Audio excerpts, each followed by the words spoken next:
तो आज की इस वीडियो में हम एमसीक्यू नंबर 66 से लेकर एमसीक्यू नंबर 80 तक डिस्कस करेंगे।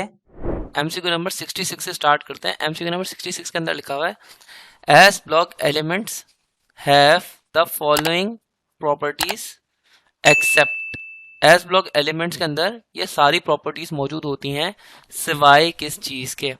तो देखें एस ब्लॉक एलिमेंट्स जो है वो पानी के साथ में रिएक्ट करते हैं। एस ब्लॉक एलिमेंट्स के अंदर अगर आप देखें तो एस ब्लॉक एलिमेंट्स के अंदर आएंगे ग्रुप 1A के एलिमेंट्स भी और ग्रुप 2A के एलिमेंट्स भी। अगर हम बात करते हैं लिथियम की तो या सोडियम की बात कर लेते हैं, बहुत कॉमन है। सोडियम को वाटर के साथ में रिएक्ट करवाएंगे तो सोडियम वाटर के साथ में रिएक्ट करने के बाद बनाता है सोडियम हाइड्रो ऑक्साइड और हाइड्रोजन गैस रिलीज होती है। इक्वेशन बैलेंस नहीं है। ऑब्वियसली आप ईकेट की तैयारी कर रहे हैं, दाऊद यूनिवर्सिटी के पास पेपर्स की तैयारी कर रहे हैं, तो इतना तो आपको आना ही चाहिए। अगर कैल्शियम की बात कर लेते हैं, कैल्शियम को वाटर के अंदर अगर हम डिसॉल्व करेंगे तो वो आगे जाके कन्वर्ट हो जाता है कैल्शियम हाइड्रोक्साइड के अंदर, साथ में हाइड्रोजन गैस रिलीज होती है। अगेन कोई इक्वेशन बैलेंस नहीं है और आपको बताया कि आपको क्या करना है। अच्छा, अब हम देखते हैं कि वो वाटर के साथ में तो रिएक्शन करते हैं, तो हमें बताना है कि क्या बात ठीक नहीं है। एक्सेप्ट बताना है हमें क्या बात इसमें से ठीक नहीं है, कौन सी प्रॉपर्टी नहीं रखते। तो ऑप्शन ए तो गलत हो गया क्योंकि वो पानी के साथ में रिएक्ट कर रहा है। अब वो डिफरेंट ऑक्साइड्स बनाते हैं, जैसे कि अगर मैं लिथियम की बात करूं तो लिथियम बनाता है Li2O नॉर्मल ऑक्साइड। अगर हम सोडियम की बात करेंगे तो सोडियम बनाता है पर ऑक्साइड। और अगर हम बात करेंगे पोटेशियम की तो पोटेशियम बनाता है सुपर ऑक्साइड। और अगर हम इस तरह से बात कर लेते हैं ग्रुप 2A के एलिमेंट्स के अंदर, तो ग्रुप 2A के एलिमेंट्स के अंदर भी अलग अलग किस्म के ऑक्साइड्स होते हैं, जैसे कि beryllium oxide, magnesium oxide, calcium oxide. यहाँ तक तो ठीक है, लेकिन अगर मैं बात करूं स्ट्रोंशियम की या बेरियम की तो वो किस तरह से रिएक्ट करते हैं, जैसे BaO2 या SrO2, वो पर ऑक्साइड्स बनाते हैं। तो इसका मतलब डिफरेंट ऑक्साइड्स बनाने की क्षमता भी इनके अंदर मौजूद है। तो हमारा राइट आंसर ऑप्शन बी नहीं हो सकता। अब बात करते हैं क्या वो मेटल के साथ में रिएक्ट करके सॉल्ट देते हैं। नहीं, वो ये काम नहीं करते, बल्कि वो नॉन मेटल के साथ में रिएक्ट करके सॉल्ट देते हैं। जैसे कि अगर मैं सोडियम की बात कर लूँ, सोडियम क्लोरीन के साथ में रिएक्ट करता है तो आगे जाके बनाता है सोडियम क्लोराइड। अगर हम बात कर लें कैल्शियम की तो कैल्शियम क्लोरीन के साथ में रिएक्ट करता है और आगे जाके बनाता है कैल्शियम क्लोराइड। ये हैं सॉल्ट्स और ये उस वक्त ऑब्टेन होते हैं जब ग्रुप 1A के एलिमेंट्स या ग्रुप 2A के एलिमेंट्स यानी कि S block elements non metal के साथ में रिएक्ट करते हैं तो सॉल्ट्स प्रोड्यूस होते हैं। यानी कि ये ऑप्शन जो है ये ऑप्शन गलत हो जाएगा। हमें बताना है कि कौन सी बात गलत है। तो कौन सी बात गलत है, ऑप्शन सी गलत, ऑप्शन सी गलत है। तो हमारा ये सही आंसर होगा। ऑब्वियसली आप समझ गए होंगे यार मैं इतनी एक्सप्लेनेशन क्यों दे रहा हूँ। तो जब ये मेटल के साथ में रिएक्ट करते हैं तो ये सॉल्ट्स नहीं बनाते। बात समझ आ गई आपको। आइए बढ़ते हैं नेक्स्ट एमसीक्यू पे। एमसीक्यू नंबर 67 के अंदर हमसे क्या पूछा जा रहा है। एमसीक्यू नंबर 67 के अंदर हमसे पूछा जा रहा है कि melting point and boiling point of transition metals के मेल्टिंग पॉइंट और बॉइलिंग पॉइंट इतने हाई क्यों होते हैं। तो इसकी वजह यह है कि मेटालिक बॉन्ड उसके अंदर प्रेजेंट होता है। देखें जितनी नंबर ऑफ बॉन्डिंग्स ज़्यादा हो जाएंगी, जितनी नंबर ऑफ बॉन्डिंग्स ज़्यादा होंगी उतना मेल्टिंग पॉइंट और बॉइलिंग पॉइंट भी बढ़ जाएगा। बात समझ रहे हैं आप लोग। तो इसीलिए यहाँ पर मेल्टिंग पॉइंट और बॉइलिंग पॉइंट बढ़ जाता है क्योंकि उसके अंदर मौजूद होती है मेटेलिक बॉन्डिंग। जो ट्रांजिशन मेटल्स हैं वो सारे के सारे मेटल्स ही तो होते हैं, तो वो मेटेलिक बॉन्डिंग कर लेते हैं, दैट्स वाई। अब unpaired half filled D orbitals की वजह से या अनपेयर्ड इलेक्ट्रॉन्स की वजह से क्या होता है। देखिए हाफ फिल्ड डी ऑर्बिटल्स होंगे तो इधर बनेंगे कॉम्प्लेक्सेस, या फिर इसकी वजह से इनके पास आएंगी पैरामैग्नेटिक प्रॉपर्टीज। ठीक है, पैरामैग्नेटिक प्रॉपर्टीज इसकी वजह से आती हैं, यानी कि मैग्नेट से अट्रैक्ट होने वाली। अगर हम बात कर लें let's say small atomic size या वैलेंस इलेक्ट्रॉन, तो स्मॉल एटॉमिक साइज की वजह से electron affinity, electronegativity, ionization potential, ऐसी चीज़ें जो ना वो डिपेंड करती हैं इस चीज़ के ऊपर। लेकिन अगर मैं वैलेंस इलेक्ट्रॉन्स के ऊपर बात करूं तो वैलेंस इलेक्ट्रॉन्स के ऊपर डिपेंड करती हैं केमिकल प्रॉपर्टीज़। केमिकल प्रॉपर्टीज़ जो है आपको ये बात पता है कि मेल्टिंग पॉइंट और बॉइलिंग पॉइंट वो केमिकल प्रॉपर्टीज़ पे नहीं आते, बल्कि ये आते हैं फिजिकल प्रॉपर्टीज़ के अंदर। फिजिकल प्रॉपर्टीज़ का ताल्लुक जो होता है वो वैलेंस इलेक्ट्रॉन से नहीं होता। तो मेरा ख्याल है कि मैं आपको सही से समझा चुका हूँ कि मैंने अभी किस तरह से बताया कि मेटेलिक बॉन्डिंग की वजह से मेल्टिंग पॉइंट और बॉइलिंग पॉइंट पड़ता है। I hope you get the answer. आइए बढ़ते हैं नेक्स्ट एमसीक्यू पे। नेक्स्ट एमसीक्यू के अंदर हमसे क्या कहा जा रहा है। नेक्स्ट एमसीक्यू में हमसे कहा जा रहा है कि फैट सोल्यूबल विटामिन इसमें से कौन सा है। तो आपको ये बात समझनी चाहिए कि फैट सोल्यूबल विटामिन जो होते हैं वो होते हैं दो टाइप्स के। एक होता है विटामिन बी और एक होता है विटामिन सी। जबकि विटामिन ए सॉरी, ये जो फैट सॉल्यूबल वाइटामिन हैं मैंने गलत बता दिया। फैट सॉल्यूबल वाइटामिन जो होते हैं वो कौन कौन से होते हैं? फैट सॉल्यूबल वाइटामिन होते हैं vitamin A, vitamin D, vitamin के और विटामिन ई। जो वाटर सॉल्यूबल वाइटामिन होते हैं, वाटर सॉल्यूबल वाइटामिन वो कौन से होते हैं? वो होते हैं विटामिन बी और विटामिन सी। तो अभी हमें यहाँ पर एमसीक्यू नंबर 68 के अंदर बताना है कि इसमें फैट सॉल्यूबल विटामिन कौन सा है ऑप्शंस के अंदर। तो हमारा सही आंसर हो जाएगा vitamin A. I hope you get the answer. अगर मैं बात करता हूँ, यहाँ पर मैं बात कर लेता हूँ, लेट से मैं पहले इसको हाईलाइट कर लूँ। अगर मैं बात कर लेता हूँ विटामिन B12 की, तो विटामिन B12 जो है वाटर सॉल्यूबल है। अगर नियासिन की तो बात कर लूँ, ये भी बी कॉम्प्लेक्स से बिलोंग करता है और बी कॉम्प्लेक्स से बिलोंग करने की वजह से ये भी वाटर सॉल्यूबल विटामिन के अंदर आएगा। अगर विटामिन सी की बात करेंगे तो ये भी वाटर सॉल्यूबल विटामिन के अंदर आएगा, फैट सॉल्यूबल विटामिन में नहीं आएगा। आइए बढ़ते हैं नेक्स्ट एमसीक्यू पे। आइए बात करते हैं अब एमसीक्यू नंबर 69 की। एमसीक्यू नंबर 69 के अंदर कहा जा रहा है the formula which indicates the relative number of different kind of atoms present in a molecule, कि कितने एटम्स प्रेजेंट हैं एक मॉलिक्यूल के अंदर, एक्चुअली कितने एटम्स प्रेजेंट हैं एक मॉलिक्यूल के अंदर, उसका रिलेटिव नंबर बताता है। वो फॉर्मूला कौन सा है? तो वो फॉर्मूला है मॉलिक्यूलर फॉर्मूला। आई होप कि आपको ये वाली बात पता होनी चाहिए। एम्पेरिकल फॉर्मूला जो बताता है, एम्पेरिकल फॉर्मूला बताता है simplest ratio of atoms present in a molecule, simplest ratio of atoms present in a molecule. अगर स्ट्रक्चरल फॉर्मूला की बात करें तो ये स्ट्रक्चरल फीचर्स के बारे में बताता है, ऑब्वियसली नाम से ही जाहिर है स्ट्रक्चरल फीचर्स के बारे में बताता है ये। अगर बात करूं मॉलिक्यूलर फॉर्मूला की, तो मॉलिक्यूलर फॉर्मूला क्या बताता है? एक्चुअल नंबर ऑफ एटम्स या रिलेटिव नंबर ऑफ एटम्स, जिसको भी हम बोल सकते हैं, जो कि प्रेजेंट होते हैं एक मॉलिक्यूल के अंदर, और नन ऑफ दीज तो यहाँ पर रॉन्ग ऑप्शन होगा। तो हमारा सही आंसर है ऑप्शन सी। आइए बढ़ते हैं नेक्स्ट एमसीक्यू की जानिब। नेक्स्ट एमसीक्यू कौन सा है? नेक्स्ट एमसीक्यू में कहा जा रहा है एमसीक्यू नंबर 70 में methane is obtained by which of the following method. Methane इनमें से कौन से मेथड से हासिल की जाती है? देखिए, अगर हम इलेक्ट्रोलिसिस करेंगे सोडियम एसीटेट की, तो होगा क्या क्या? सबसे पहले तो एसीटेट आइंस को आप अलग कर लीजिए और सोडियम को आप अलग कर लीजिए, यही मिलेगा हमें प्रोडक्ट्स के अंदर, यही हमें प्रोडक्ट्स मिल रहे होंगे और कुछ भी हमें कोई फायदा नहीं होगा। इसके अंदर मीथेन का दूर दूर तक कोई नामो निशान नहीं है, तो ये तो हमारा रॉन्ग ऑप्शन हो जाएगा। अगर हम एल्यूमिनियम कार्बाइड की बात करेंगे तो एल्यूमिनियम कार्बाइड का फॉर्मूला हो जाता है Al4C3। ये हमारे पास एल्यूमिनियम कार्बाइड का फॉर्मूला है। इसके अंदर आपको कहीं पे मीथेन नजर आ रहा है? मीथेन CH4 बनता हुआ कहीं पर भी नजर आ रहा है? कार्बन तो नजर आ रहा है, हाइड्रोजन का तो नाम ही नहीं है, तो ये भी हमारा राइट आंसर नहीं होगा। अगर बात करते हैं हम सोडियम एसीटेट को सोडा लाइम के साथ में हीट करवाने की, तो सोडियम एसीटेट का फॉर्मूला होता है CH3COONA और सोडा लाइम का फॉर्मूला होता है NaOH। तो देखें, जब ये दोनों आपस में रिएक्ट करेंगे तो कुछ ना कुछ तो हो ही सकता है, जैसे कि यहाँ से मीथेन अलग हो जाएगा और यहाँ पर वो रिएक्ट कर लेगा इस वाले हाइड्रोजन से, तो ये क्या बना लेगा? CH4 प्लस NaO इस COONA के साथ में जुड़ जाएगा तो बना लेगा Na2CO3 sodium carbonate.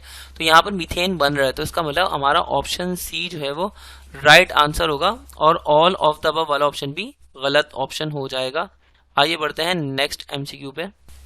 Next MCQ में हमसे पूछा जा रहा है कि फॉलोइंग रिएक्शन, ये जो फॉलोइंग रिएक्शन है C2H6 और क्लोरीन गैस ये आपस में रिएक्ट कर रहे हैं, उनको हीट किया जा रहा है, तो ये कन्वर्ट हो रहा है C2H4Cl2 के अंदर और साथ में HCl फॉर्म हो रहा है। इतनी लंबी चौड़ी मैं आपको केमिस्ट्री नहीं समझाता, सिर्फ आपको इतना समझा दो। देखिए, यहाँ से दो हाइड्रोजन निकले हैं, उन्होंने दो क्लोरीन के साथ में रिएक्ट किया, एक्चुअली इसको 2Cl2 कर लेते हैं।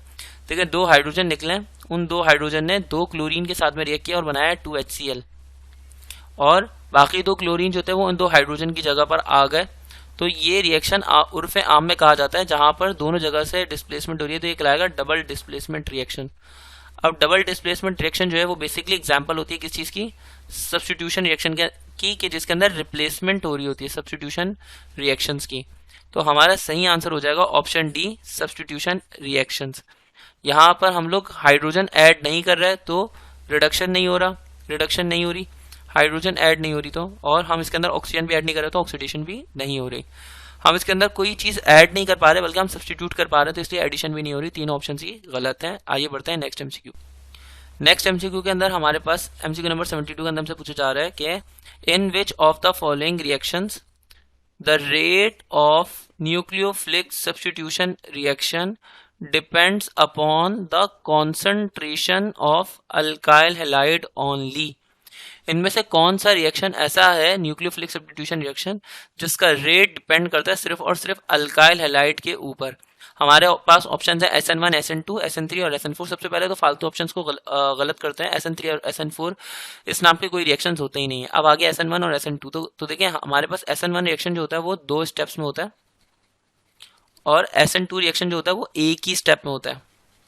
अगर हम SN2 का रेट मैकेनिज्म देखेंगे तो ये होता है रेट डायरेक्टली प्रोपोर्शनल होता है, रेट इक्वल्स टू कर लेते हैं सीधा सीधा, rate equals to K concentration of alkyl halide RX और साथ में एक न्यूक्लियोफाइल। दोनों चीज़ों के ऊपर ये डिपेंड कर रहा होता है क्योंकि दोनों ही एक साथ दोनों काम एक ही साथ हो रहे होते हैं कि न्यूक्लियोफाइल आ रहा होता है और हैलाइड ग्रुप जा रहा होता है।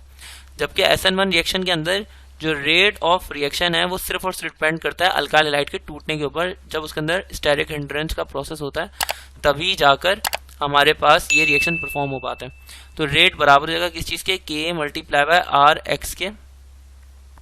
तो ये हमारा ऑप्शन ए ये सही आंसर हो जाएगा क्योंकि इसके अंदर वो एक ही चीज़ के ऊपर डिपेंड कर रहा है। I hope you get the answer. आइए बढ़ते हैं नेक्स्ट एमसीक्यू की जानिब। नेक्स्ट एमसीक्यू में हमसे पूछ रहे हैं कि इन द फिनॉल के अंदर अल्कोहलिक ग्रुप अटैच्ड होता है बेंजीन रिंग के ऊपर। देखें OH ग्रुप तो अटैच्ड होता है, अल्कोहलिक ग्रुप कौन से रिंग के ऊपर अटैच्ड होता है? तो ये रिंग तो साइक्लोहेक्सेन का भी हो सकता है। साइक्लोहेक्सेन का मान लो कि ये OH ग्रुप अटैच्ड है साइक्लोहेक्सेन के ऊपर, तो ये कहलाएगा साइक्लोहेक्सानॉल। तो साइक्लोहेक्सानॉल कहलाएगा, फिर ये फिनॉल तो नहीं कहलाएगा, तो इसलिए ऑप्शन ए तो गलत हो गया। इस तरह से अगर OH ग्रुप अटैच हो किसी और रिंग के ऊपर, मान लो OH ग्रुप अटैच है पेंटेन के ऊपर, तो फिर ये क्या कहलाएगा? फिर ये कहला रहा होगा साइक्लोपेंटानॉल। तो ये भी हमारा सही आंसर नहीं है, ऑप्शन ए हमारा राइट आंसर नहीं है। अब ऑप्शन बी के अंदर में बोल रहे हैं कि अल्कोहलिक ग्रुप अटैच्ड है बेंजीन रिंग के ऊपर। देखो ये सही ऑप्शन होता अगर हमें ऑप्शन सी के अंदर स्पेसिफिकली ये ना बोला होता कि फिनोलिक OH ग्रुप अटैच्ड है बेंजीन रिंग के साथ में। अब इन दोनों में क्या फ़र्क है? देखें इतना बेसिक फ़र्क तो है, मतलब इसको मैं क्या किस तरह समझाऊं, बेसिक रीज़न है लेकिन आपको समझ में आ जाएगा। देखिए अगर हम बेंजीन रिंग की बात करेंगे तो बेंजीन रिंग के अंदर ऑल्टरनेट डबल बॉन्ड्स होते हैं। ये ऑल्टरनेट डबल बॉन्ड्स होते हैं वो रेजोनेट करते हैं। अब बेंजीन रिंग के ऊपर OH ग्रुप अटैच है तो इन डबल बॉन्ड्स का जो पार्शियल डबल बॉन्ड का करेक्टर होता है वो इस OH ग्रुप के ऊपर भी जा रहा होता है। यानी मैं बोल सकता हूँ कि इस कार्बन का जो OH ग्रुप के साथ में बॉन्ड है वो फिनोलिक OH के साथ में जो ग्रुप है वो क्या रख रहा है? पार्शियल डबल बॉन्ड का करेक्टर रख रहा है, पार्शियल डबल बॉन्ड का करेक्टर रख रहा है, जिसकी वजह से हमारे डायपोल मोमेंट के ऊपर भी फर्क आता है। इसकी डायपोल मोमेंट जो होती है फिनॉल की वो कम हो जाती है, डायपोल मोमेंट इसकी कम हो जाती है फिनॉल की अल्कोहल के मुकाबले में। और इसी तरह से अगर मैं फिनॉल की बात करूं तो फिनॉल की एसिडिटी बढ़ जाती है इसकी वजह से, क्योंकि उसकी पकड़ कार्बन एटम की जो पकड़ है ऑक्सीजन के ऊपर वो ज़्यादा हो जाती है, जिसकी वजह से H+ आयन लॉस होता है। और H+ आयन लॉस होने का मतलब ये कि फिनॉल एक एसिड की तरह से बिहेव करता है, इसका मतलब फिनॉल की एसिडिटी ज़्यादा हो जाती है। तो ये फिनॉलिक OH ग्रुप के अंदर डिफरेंस। अल्कोहलिक OH के अंदर क्या होता है कि अल्कोहलिक OH के अंदर ये जो OH ग्रुप है ये अटैच्ड होता है सिर्फ और सिर्फ सिंगल बॉन्डेड कार्बन एटम के साथ, यानी कि कोई double bond, partial double bond और रेजोनेटिंग डबल बॉन्ड यहाँ पर नहीं होता। तो OH ग्रुप का कार्बन के साथ जो बॉन्ड है वो सिंगल बॉन्ड के साथ में, यहाँ पर कोई पार्शियल डबल बॉन्ड वाला करेक्टर नहीं है। डायपोल मोमेंट इसकी ज़्यादा है। अल्कोहलिक OH के अंदर डायपोल मोमेंट जो होती है भाई साहब, क्योंकि लेंथ ज़्यादा हो जाती है तो डायपोल मोमेंट भी ज़्यादा हो जाती है। और अल्कोहलिक OH के अंदर एसिडिटी भी कम होती है। दैट्स वाई कुछ केमिकल प्रॉपर्टीज़ के अंदर डिफरेंस है, इतना कोई खास डिफरेंस तो नहीं बोलेंगे लेकिन बहरहाल डिफरेंस है। तो इसी वजह से मैं सही ऑप्शन बोलूंगा यहाँ पर, फिनोलिक OH ग्रुप अटैच होता है बेंजीन रिंग के ऊपर, और ये हमारा राइट आंसर होगा। आइए बढ़ते हैं नेक्स्ट एमसीक्यू पे। नेक्स्ट एमसीक्यू के अंदर हमसे पूछा जा रहा है कि PVC is prepared from, PVC इनमें से किस चीज से प्रिपेयर किया जाता है? तो PVC भाई साहब बनाया जाता है, PVC जो है वो बनाया जाता है विनाइल क्लोराइड से, विनाइल क्लोराइड। और विनाइल क्लोराइड का फॉर्मूला क्या होता है? CH2 double bond with CH और साथ में Cl। अब ये विनाइल क्लोराइड का फॉर्मूला है। अब ये विनाइल क्लोराइड जिस चीज़ से बनेगा, इन 4 ऑप्शंस में से जिस चीज़ से ये वाली चीज़ बन जाएगी तो उसी चीज़ से फिर पीवीसी भी बन जाएगी। आप समझ रहे हैं मेरी बात, मैं क्या कहना चाह रहा हूँ। देखिए अगर मैं यहाँ पर ऑप्शन बी की बात करता हूँ तो इथेन के अंदर होता है single bond. Ethane single bond की वजह से हाइड्रोजन क्लोराइड से यानी HCl से रिएक्ट ही नहीं कर पाता, तो ये हमारा रॉन्ग ऑप्शन है। मीथेन भी, क्योंकि इसके पास सिंगल बॉन्ड होता है, यह हाइड्रोजन क्लोराइड से रिएक्ट नहीं कर पाता। मान लीजिए इसने डबल डिस्प्लेसमेंट रिएक्शन कर भी लिया तो भी ये डबल बॉन्ड नहीं बना पाएगा, तो ये हमारा रॉन्ग ऑप्शन है। अब रह गया हमारे पास ऑप्शन ए इथीन और ऑप्शन डी एसिटाइलिन। अगर हम इथीन को क्लोरीन के साथ में रिएक्ट करवाते हैं, इथीन का फॉर्मूला होता है CH2 double bond with CH2। अगर मैंने इसको HCl के साथ में रिएक्ट करवाया तो प्रोडक्ट क्या फॉर्म होगा? प्रोडक्ट फॉर्म हो जाएगा CH3 CH2 और साथ में Cl। तो अगर आपको पता हो तो ये प्रोडक्ट कहलाती है अल्काइल हैलाइड में से, यानी कि इथाइल क्लोराइड, या हम इसको क्लोरो इथेन भी बोल सकते हैं। ये विनाइल क्लोराइड तो हरगिज नहीं है, हमारे पास इथाइल क्लोराइड बन रहा है, तो इसका मतलब ऑप्शन ए हमारा राइट आंसर नहीं होगा। तो सही ऑप्शन हो जाएगा हमारा ऑप्शन डी। अब ऑप्शन डी कैसे राइट आंसर है इसको ज़रा समझते हैं। हम एक काम करते हैं, इसको ज़रा समझते हैं एक इक्वेशन से। मान लीजिए कि हमारे पास है CH triple bond with CH triple bond with CH actually है क्या? ये एसिटाइलिन है। एसिटाइलिन को हम इथाइन भी बोलते हैं। इथाइन का फॉर्मूला बना लिया मैंने CH triple bond with CH, और मैंने इसको HCl के साथ में रिएक्ट करवाया। जब मैं इसको HCl के साथ में रिएक्ट कराऊंगा तो अब आप खुद भी बता सकते हैं कि प्रोडक्ट क्या बनेगी। जब यहाँ पे हाइड्रोजन क्लोरीन से बॉन्ड टूटेगा, यहाँ पे ट्रिपल बॉन्ड टूट के डबल बॉन्ड रह जाएगा, क्लोरीन इस कार्बन के पास आ जाएगा, तो ये क्या हो जाएगा? CH2 double bond with CH और साथ में Cl। ये तो डिट्टो वही प्रोडक्ट बन गए जो मैंने ऊपर विनाइल क्लोराइड का स्ट्रक्चर बताया था।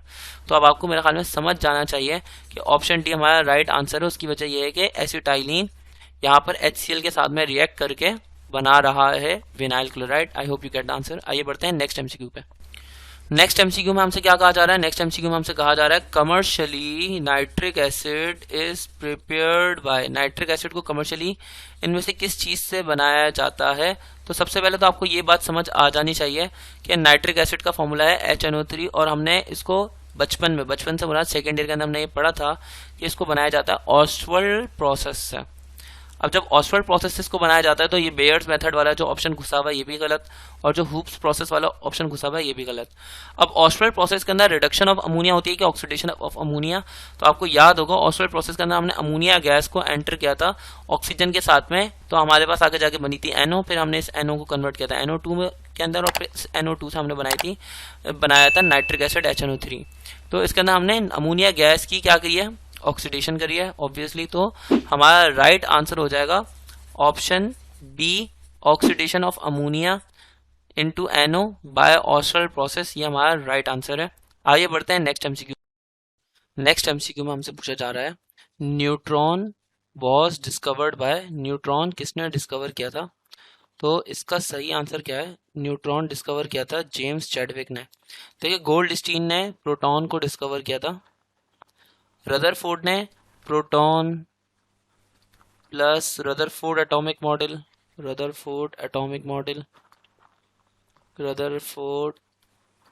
मॉडल यानी कि एटॉमिक मॉडल को डिस्कवर किया था, प्लस साथ में रेडियो एक्टिविटी को डिस्कवर किया था।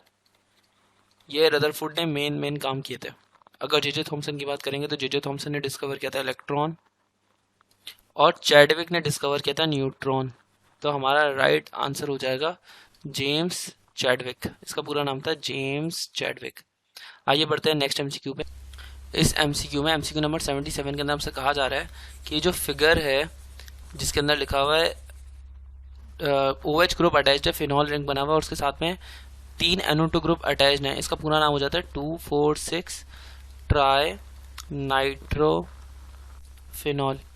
तो 2,4,6 ट्राई नाइट्रोफिनॉल है। इस फिगर को कॉमनली क्या कहा जाता है? कॉमन नेम इसका क्या है? तो इसका कॉमन नेम है पिक्रिक एसिड। ऑप्शन ए ये हमारा राइट आंसर होगा। ट्राई नाइट्रोटोलिन के अंदर सेम ऐसा ही स्ट्रक्चर होता है, लेकिन ऊपर ग्रुप अटैच होता है CH3। यहाँ पर ये सब कुछ ऐसे ही होता है, बस ऊपर अटैच होता है CH3। एस्प्रीन का और मेसिटोल का स्ट्रक्चर मुझे ध्यान में बिल्कुल भी नहीं है, तो इसको हम हटा देते हैं। आगे बढ़ते हैं नेक्स्ट MCQ पे। इस MCQ के अंदर MCQ नंबर 78 के अंदर हमसे क्या पूछा जा रहा है कि व्हेन इलेक्ट्रिसिटी इज पास्ड, जब इलेक्ट्रिसिटी को पास किया जाता है मिनरल वाटर के अंदर से तो ऑक्सीजन गैस प्रोड्यूस होती है और साथ में एक और गैस प्रोड्यूस होती है। वो गैस कौन सी है यार ये आंसर तो कोई एक छोटा बच्चा भी दे सकता है। जब वाटर को ब्रेक करेंगे इलेक्ट्रोलिसिस के प्रोसेस से तो होगा क्या, हमारे पास से हाइड्रोजन गैस अलग हो जाएगी और ऑक्सीजन गैस अलग हो जाएगी। डायरेक्ट प्रोसेस बता रहा हूँ। ऑक्सीजन गैस जो होती है वो एनोड पर प्रोड्यूस होती है और हाइड्रोजन गैस जो है वो कैथोड पर प्रोड्यूस होती है। तो हमारा सही आंसर होगा ऑक्सीजन और हाइड्रोजन गैस इज प्रोड्यूस्ड, यानी कि ऑप्शन डी हमारा राइट आंसर होगा। अगर कोई बच्चा ये भी गलत करके आए तो वो डिजर्व ही नहीं करता कि वो एंट्रेंस टेस्ट में पास हो जाए। इतना आसान एमसीक्यू है। यहाँ पर एमसीक्यू नंबर 79 के अंदर हमसे एक सवाल आया है, दी सिंबल Z रिप्रेजेंट्स। अब देखें यहाँ पर ना कॉन्टेक्स्ट बड़ा मैटर करेगा। कॉन्टेक्स्ट मैटर करेगा। कॉन्टेक्स्ट क्यों मैटर करेगा? क्योंकि हम सब्जेक्ट की बात करें केमिस्ट्री की। केमिस्ट्री के पेपर के अंदर अगर ये सवाल आया होगा तो केमिस्ट्री की बात चलेगी, कॉन्टेक्स्ट मैटर करेगा। तो इंटीजर्स हमारा गलत ऑप्शन हो जाएगा। हालांकि Z इंटीजर्स को रिप्रेजेंट करने के लिए भी यूज होता है, Z कॉम्प्लेक्स नंबर को रिप्रेजेंट करने के लिए भी यूज होता है, लेकिन बात वही आगे ना, कॉन्टेक्स्ट की बात हो रही है, केमिस्ट्री की बात हो रही है। तो केमिस्ट्री में ऑब्वियसली वो जायोनिज्म को भी तो डिस्कस नहीं करेगा, वो सिर्फ और सिर्फ डिस्कस करेगा किस चीज़ को, एटॉमिक नंबर को। A रिप्रेजेंट करता है एटॉमिक नंबर को, Z रिप्रेजेंट करता है एटॉमिक नंबर को और A रिप्रेजेंट करता है एटॉमिक मास को, या जिसको हम मास नंबर भी कह सकते हैं। दोनों में वैसे डिफरेंस होता है, लेकिन बहरहाल फिर भी A रिप्रेजेंट करता है एटॉमिक मास को। आइए आगे बढ़ते हैं नेक्स्ट एमसीक्यू पे। अब बात करते हैं हमारे लास्ट एमसीक्यू की। लास्ट एमसीक्यू जो कि इस वीडियो का है, इस वीडियो के अंदर कहा जा रहा है एमसीक्यू नंबर 80 के अंदर, how many significant figures are there in 0.4793।